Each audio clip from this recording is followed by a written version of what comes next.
The Falcon and the Winter Soldier, Episode 3, The Power Broker. So, before we get into things, I would like to take a moment and just talk about all those people that got their butts whooped by both Bucky and Sharon. They were absolutely decimated. Bucky punched someone. He did an uppercut to the back of someone's head, and that felt very rude to me. And I was like, wow, that was effed up, but amazing to watch. I love the action in this episode. It was a fun episode. I have this gun here because so many people got shot. I feel like they shot so many guns in this episode. This is also my Resident Evil replica Samurai Edge. I love this thing. So many people got shot in this episode, whether it was like a big story moment, like, Zemo shooting the scientist, or it was just people just shooting. I was just like, I just noticed a crazy amount of guns. I also noticed that one woman, when they first went to Madripoor, amazing that they went there, by the way, and she had an assault rifle on her shoulder, and her finger was on the trigger, and I'm just like, they probably should have just told her, like, hey, have your finger off the trigger. It already looks weird that she just had a gun, like, up here on her shoulder. Like, I get it was supposed to be, like, you could do this, but it just looked weird. I don't know, like, you just don't see people actually doing that, and just the angle it looked where she was just like this and just like chatting up a dude. I was like, that just looks really weird. Like, she's gonna do this and the trigger just gonna go buck wild.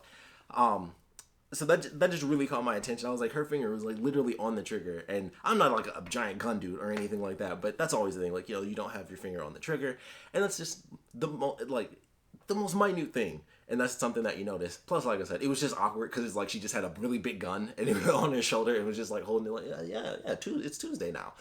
So it just looked weird when they first showed that. I was like, that just looks off to me. It was just funny. But I really enjoyed this episode. I thought they did a lot of good stuff with it. We had 2 really good action sequences, but this was definitely a story-driven episode. And like every episode has some cool story in it. But the first one was like, okay, big action sequence off the top, and then we just show where the characters are. Like, you almost have to do that because you can't have a ton of action in the first episode. So they had to show what was happening with Bucky. We had to see what was happening with Sam. Episode 2 comes in, they combine, and then we get like our big spectacle sequence where they first fight a bunch of super soldiers. And then, of course, Captain America comes in. And so after that, we have, more of our story. And so episode 3 hits. They go see Zemo. And then they pretty much instantly cut to like, how about this hypothetical? And it's like, what did you do? It's like, I didn't do anything. What are you talking about? So they Bucky helps break Zemo out. Great scene. Zemo, very interesting. This whole episode, I was just like, I don't know what to expect from this guy, because he apologized to Bucky before he knew anything was going to happen where he might even escape that day. He was just like, look, I want to apologize. It was never personal. It just was what it was. And so I was like, okay, that's cool. He seems, genuine about it. They have the little conversation, and then, he's reading Machiavelli, kids' first cliches and all that. So they go through this hypothetical. He drops the little note to the guy, and it's like, this guy's going to kill you tonight, so you should kill him now. They go through the whole process. We see Zemo escape. They're in, I guess, the car shop of the prison. Like, it didn't look like they were making license plates, and that's why it literally just looked like a car workshop. So I don't know what that was in the prison, or I guess he walked there, wherever they were. Zemo comes in, so they have the conversation. It's like, look, we need his help. This is all we got. We had to break the dude out. They go to, I guess, his house. I don't know where they were going sometimes. Like, they were just in a car shop, and then they were in this giant effing garage. And it was just like, yeah, I'm super rich and stuff. Like, these are all these things from my family, which, honestly, I never thought of this, which is just dumb. But he is an actual Baron. Like, every time they talk about his character, it's either, they call him, like, Helmet Zemo. I think technically, since he'd be, like, the great-grandson at this point, he's just Baron Zemo. But, like, the original was always called, like, Helmet Zemo. And I believe that's technically still his name as well. Current Zemo, I mean. So every time people call him Baron Zemo, in my head, ever since I was young, every time I ever saw that character, I was just like, okay, yeah, that's Baron Zemo. That's his villain name. That's just his name. He's an actual Baron, and his last name is Zemo. And that just never connected with me. And then when they're like, this whole time you've been rich, he was like, yeah, I'm a Baron. I was like, I am so stupid. Because I never connected the fact that, I just never thought about it. Like, I never realized that he was rich. I should have known. Like, the original costume for that dude is like a freaking, he's got like fur and stuff. Like, it never clicked. It genuinely never clicked for me. So, Baron Zemo, he's a Baron. Of course he's rich. Like, it just makes sense. But, like, this is the first time I ever actually recognized, like, oh, yeah, that's not like his villain name. That's just straight up his title. He's like a prince or a king. Like, he's Baron Zemo. So that was something for me personally. I was just like, wow, all these years, that just flew right over my head. I just thought, like, yeah, that's Baron Zemo. That's his villain name. It's like, no, that's just his name. That's his title. He's a Baron, and his name is Zemo. So that was for me. That was just for me. So I don't know if that got you guys, but I was just like, Dang, I'm an idiot. Never caught that. But that was interesting. You know, they had like the super old dude who is his butler and stuff like that. He's got his plane. They're like, yeah, we're gonna go to Madripoor. So that was super cool. The lawless town. Like as soon as they said the name, I was like, I know that name. And then it was like, oh, it's lawless in this, and I was like, Madripoor. So that's super cool. I was glad they went there. It was. I love the fact that they had that one scene where they were on the bridge when they first got there, and it was just like they just closed off the whole bridge just for this stupid little shot where all they did was walk down. I was like, they could have done that shot anywhere, and it was just kind of funny. It was like, let's just make it super cool. Let's film a shot where they're the only people on this whole bridge, and then you just see like the city and all the lights, and it's a great looking shot. I know that's why they did it, but I'm like, they closed off all that road just for that little moment, just for that tiny little moment. Like how long did that take? Just for that moment. Well, all they did was just walk towards a car that drove up to them. And that was it. And they just talked about high town and low town. That was it. And I was just like, wow, they spent money on that. And they could have shot that anywhere. And they're like, let's just make it sweet though. And just put it on the bridge and show the city in the background. So that was funny to me because I was just like, they didn't have to. But they did. They're just like, Disney money, toss it in there. So get to Madripoor. They talk about the power broker. I have some slight suspicions. And I'm sure you guys some of you probably feel the same way. I think Sharon might be the power broker. Just because of some of the stuff they did with her character. But they go through, it's like, yeah, the power broker, this power broker, that. They have to kind of have their roles. Sam mentioned, looking like a pimp and stuff. They have some very interesting stuff where Zemo says, like, only an American would think that, a black man, dressed up looks like a pimp. And I was like, that's funny. And then him talking about Marvin Gaye was hilarious, where it's like, it captures, I don't remember if he said plight, but whatever he said, he was like, it captures, the sort of the African American community or the people. And he was like, he's out of line, but he's right. I thought that was such a great moment in the episode. It was just super funny to me. But they're going through, they all have to play their roles, which means that Bucky has to be the Winter Soldier again. And when they get to the actual Winter Soldier moment, he was all in. Like, he was going through, it was in there, and he was just like, okay, I'm gonna do this thing, I'm gonna grab this dude's arm, because he grabbed Zemo, or, he put his hand on his shoulder, so I'm gonna do this, and slam him to the ground. And I thought it was just going to be that one dude as like a show of force. And then they were just like, Zemo literally grabs the guy and throws him towards Bucky. Like, I think it was the dude that had the knife. Like, he literally grabbed him and was like, here, Winter Soldier stuff. And I was just like, interesting. And he was whipping those people up. Like I said, he uppercut somebody to the back of their head. Extremely rude. But it was really cool. Kicked one dude into another dude. They showed like the little seismic wave for a split second there. And I was like, this is really good. That was a great scene. And then it's like, he had to calm down. It's like, even Sam had to say, like, are you good? And it was like, yeah, calm down. So they, of course, go meet the person, whoever that was. She's dead now. It doesn't matter. Sam screws up because his phone goes off. Super funny. He can't run in heels. They had their little moment where this is the first time I thought Zemo was abandoning them. Like, oh, full villain mode. Where he's like, oh, okay, we got a real situation. I need you guys to leave your guns behind. And then as soon as the guns, the people on the motorcycle come off and they're shooting in the air, which I realized because I watched that scene a second time. I think that was like a warning to everyone else to be like, hey, you should probably clear the streets because it's about to get chaotic, because everybody got like the, I think it was like the Bitcoin bounty. And so I think they were shooting in the air first, and then that's why random bullets kind of came towards the characters, because the people on the motorcycles were just shooting as a warning, I believe, because otherwise that makes no sense whatsoever. I think that's what that was meant to be. That's why like they shot, and then either the lights went off before they started shooting or the lights went off like right after. But I think that's what that was meant to be, like, hey, in case you didn't get like this little notification, or you're just here just to hide out for whatever reason, stuff's about to go down. So we're going to shoot some guns in the air so that to clear the area because it's about to get chaotic. So I think that's what those people were doing there. But Zemo takes off. Like, he dodges to the left of the screen, and then Sam and Bucky are like running towards the camera. And I was like, okay, so this was his escape moment. And then he circles back around. It's like, oh, I guess you guys have a guardian angel. That's where, Sharon gets introduced, and we find out that her life has been super effed up, which is really effed up because I thought she was cool. Like, in the trailer, I was like, okay, she's coming in, she's gonna end up helping them. When she was in the episode, they did the classic thing. I was like, okay, we know there's like one other person that needs to get introduced, and that's Sharon Carter. So when they showed her, I was like, oh. She's like, oh, my friends are here, but I'm on like this super deep cover mission. That's what I thought was happening. I'm like, it's Sharon Carter. Of course she's on some sort of crazy mission. And it was like, nah, my life is effed. Like, I'm blacklisted from my country. I can't go home. I can't talk to my family. I have nothing. And I was like, this sucks. Like, that's so harsh. She's living all right. I mean, clearly she's selling all the fake paintings and doing all that stuff. She's got a nice place and all that. So I doubt she's the power broker, because I feel like they would have referenced the fact that the power broker is someone that's like brand new. but they also didn't give a real time frame. So it could have been new, like it could be a new thing, and she's actually the power broker. Who knows? But something's going on there because she doesn't end up going with them, and so she's like, I got my own thing here. So when they take off after the end of their whole situation at the shipping yard, she's like, we got a couple of problems, and I'll tell you on the way, or whatever she said to her driver. And I was like, I don't know what that means, but I'm not 100% certain she's gonna be like full on hero, which I'm okay with. I liked what they did with her character. Like they made a joke about it when they're in like the changing scene. When Sam's like putting his clothes on and stuff, and Bucky's like, "Oh, she's kind of awful now." And I was like, It was funny when I first saw that. Like, oh, that's a funny thing for him to say. And then when I rewatched that scene, I was like, It's not that she's actually awful now, but she's certainly more blunt about like being someone who, I mean, obviously an agent of S.H.I.E.L.D. Then she went to the FBI when she was in Civil War, and then of course she helped Sam. She helped Captain America. She technically helped Bucky, and so her being in that really high position, and then it's like you can't come home, like you have nothing here anymore because of her involvement with that, while everyone else is cool because it's like, oh well, when these guys got blipped back, they went to fight Thanos. What did you do? And then so they just kind of effed her over like that, and I'm like, wow, I did not see that coming. And the way that they kind of have her character be like, like all this superhero stuff is kind of BS. Like, when she says to Sam, like, you must know that, like, you gave up the shield. And even Zemo jumps in and is like, he knows that deep down.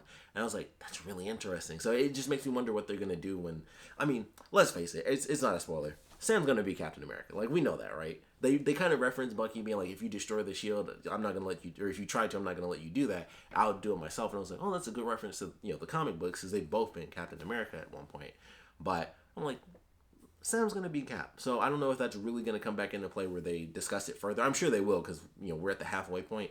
He's still got some time to talk about what it would mean for him to, take the shield back. How they're going to do that as well should be interesting because U.S. Agent is off his rocker. Like the beginning of the episode was the dude spitting in his face. And even before that, it was like, do you know who I am? I'm like, as soon as somebody says that, they're too far gone. So he's all left up. So we'll see what happens. I don't know if Sharon is going to be a hero, villain, what they're going to do with that. She may or may not be the power broker. Or at the very least, I have to assume she knows who the power broker is. If it's not her, then she has to know. Like, she's way too powerful with, like, the little bit they show. Is like, I got clients and, like, crazy house parties and stuff with actual Van Gogh paintings and Monets and stuff just sitting around as people partying. Which is a funny scene, by the way. Like, Zemo had, like, he did a couple fist pumps and then they kept going. So she's got to know, like, something's going on with her character, and obviously she didn't die, so they're bringing her back, and this is her first episode. It's not going to be her last. Something is happening there. She had an amazing action sequence, by the way. She was just murdering people. I was just like, can she have her own show where she just kills people a bunch? Because it was just cool. Like, it was just violent, and like the scene with the assault rifle where she uses the recoil of the gun to have it go up, and then she takes the knife, kills that dude, and then someone comes around the corner and she just hurls the knife, hits the dude in the arm, and then they have a fight scene, and she was just taking people down left and right. Really well done. So I enjoyed that. Of course, we did get the official knowledge of what the deal is with the super soldier serum. I mentioned in my last review, they've done in the comics where it's like, oh, maybe it's kind of in pill form, maybe it's perfect, maybe it's kind of in between where it's like it can last for a long time, or who knows what it is. Turns out it's 100% perfect. It's better than perfect even, because they reference the fact that, I believe this is what he was saying when he said this, it doesn't modify your body, or he says something to that effect. And I think that was a reference to the fact that when Steve first took it, he was of course super scrawny and everything, and then he was like, boom, he's super buff Captain America. I think he was referencing the fact that if someone takes it, his version, the scientist that Zemo kills, I think he was referencing the fact that when you take my version, your body won't change. You just gain superpower. So you don't, no matter how you look, it won't change your body. You aren't gonna grow, because technically he grew like 3 or 4 feet or something when he was considering he was that character, and then he was Steve Rogers, Captain America. So I was like, oh, that's very interesting. So I think that's what he was referencing, because when I first heard him say that, I was like, what does he mean it doesn't modify your body? Like, neither does the super soldier serum. And then I was like, oh, it definitely did. Like, his body went from super scrawny dude to like super buff, and he was like 3 feet taller. And so I was like, oh, that's what they mean by it doesn't modify your body, which is why you can have this young girl take it.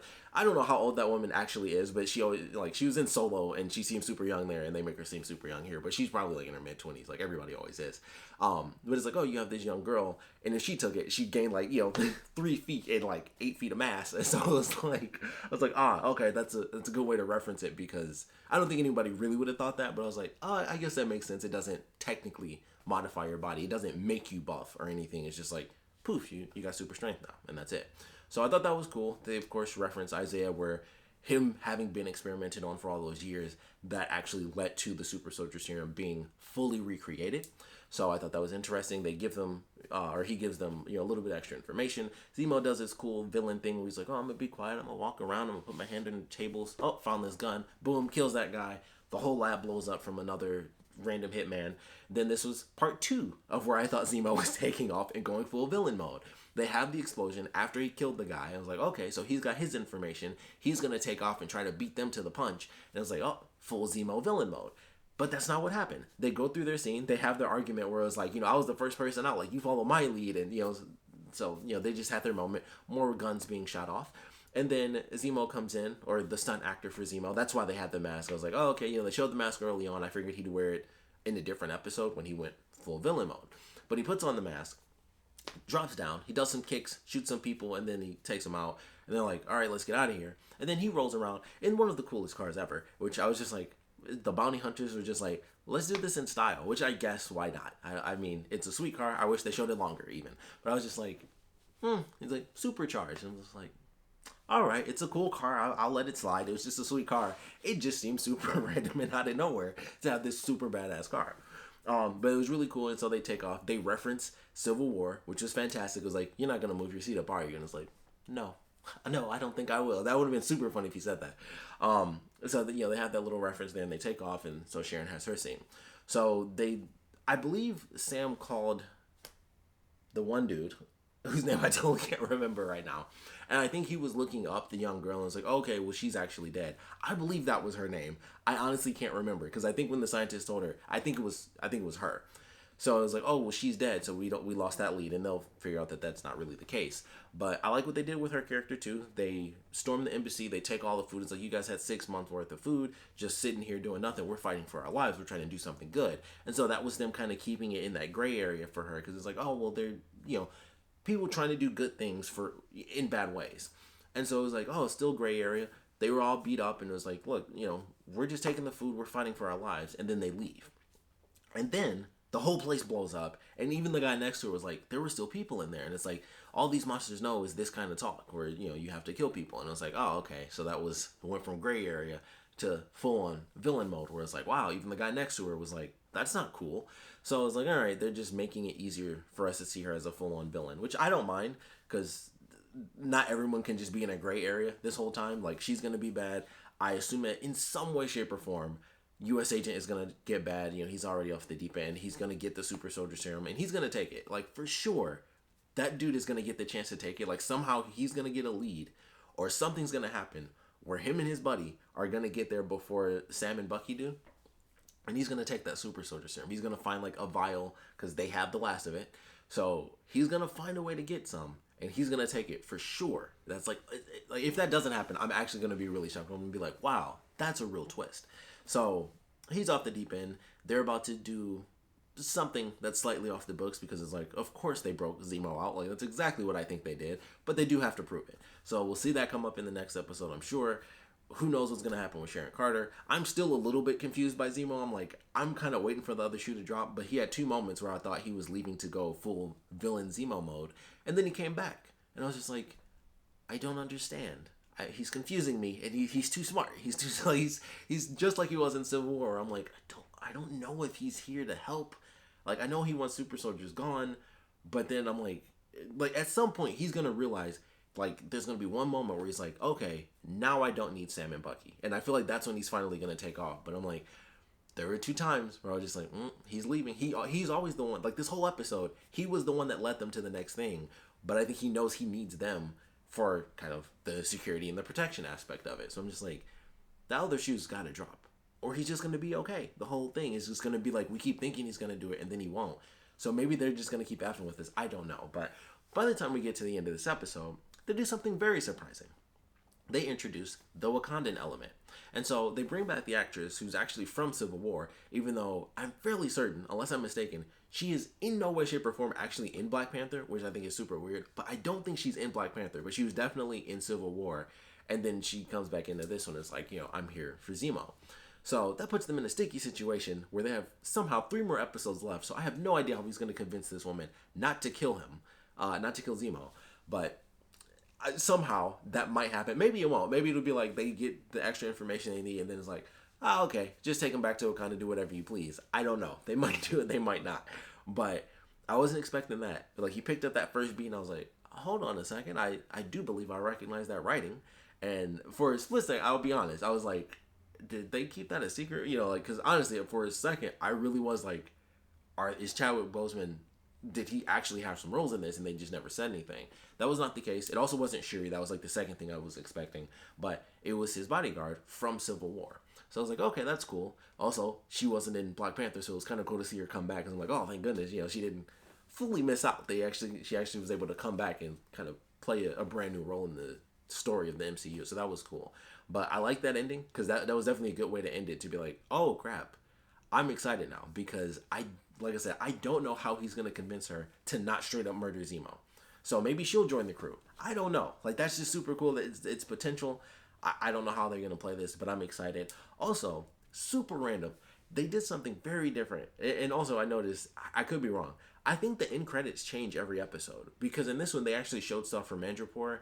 And I probably skipped through the credits in the second episode, but in the first one I watched them, I don't think they showed Madripoor, in those end credit sequences. And so I was like, I feel like some of this stuff changes per episode. I have to go back and see. But one thing that they did that was super cool, for her character, the actual actress's name, when it first shows up, it's actually in the Wakandan language, and then they like translate it into English. And I was like, there was literally no reason for them to do that for like that couple of seconds, for anyone that might even notice. It was just like for super nerds like me, where it's like, that's so cool. Just the dedication to be like, this is the woman from Wakanda. Let's put it in the Wakandan language and then translate it into English to show her name. And I was like, they literally had no reason to do that. It's almost pointless outside of the fact that I just get to be like, man, whoever did that, they just put in the extra work just to do something random and cool. Because I'm like, they didn't have to do that. There was no reason to. It could have just been like, here's her name. It's in English. There you go. That's the actress that played the Wakandan bodyguard at the end. But instead, they're like, nah, this is the Wakandan bodyguard. We're going to put it in Wakandan and then translate it into English. And I was like, that was so unnecessary. But it was just so cool. I was like, that's such a minute touch to have. And it just looked cool. I was just like, that's just amazing to me. So I just wanted to bring that up because somebody put the work in. Somebody had the idea to be like, what if we did this? And that person's a genius, because that was super cool. Totally pointless, nerdy thing to do. But I loved it. So, props to that random person that made the decision to make that happen. So I loved it. I loved the episode. Definitely a lot of story stuff that brought in a couple of questions. What's going to happen with U.S. Agent when they catch up? What's going to happen with Zemo? What's happening with Sharon? What's going to happen with the Wakandan element? Because they could reference some more stuff about Wakanda. Who knows? But I really enjoyed the episode. We are officially halfway through. And I think they definitely hit a good stride with this one to bring in... It's never going to get to like WandaVision levels where there's like a trillion theories like what's going to happen, what's this, what's that, and it's not even on the same hype level as far as mystery wise. But this, I would say, is that episode that brings in, at least for me personally, it brings in a lot of questions, because I am very mysterious, or I don't know why I said mysterious, I'm very weary of Sharon Carter and what's going to be happening with her. I have no idea about Zemo. I'm just like, I think he's still bad, but I can't tell, but I'm pretty sure he's bad, but I don't know. So a lot of questions there, and I'm excited for the next episode. So I was happy with the ending. I was happy that they introduced Sharon Carter. They gave her an effed up backstory. It sucks that happened to her, but then it's like, oh, she's doing all right, and I think she knows the power broker, if she's not even the power broker herself. So a lot of questions for me, but I'm excited. We're halfway through, which sucks, but it's also kind of cool because that means we're halfway through this story, and I assume that, especially with the way they introduced a million questions, the next 3 gotta be like just rapid pace. Like, we got from here to here to here. We fought this person. We did with that. We combined with these people or fought these people. I think it's about to get really intense these next 3 episodes. I'm hoping they do. for sure. But I'm enjoying it either way. Even if it stayed at this level, I'd still enjoy it. But I thought it was a really good episode. We'll love to know what you guys thought about it. So please put your comments down in the comment section below. Let me know your favorite parts, your least favorite parts.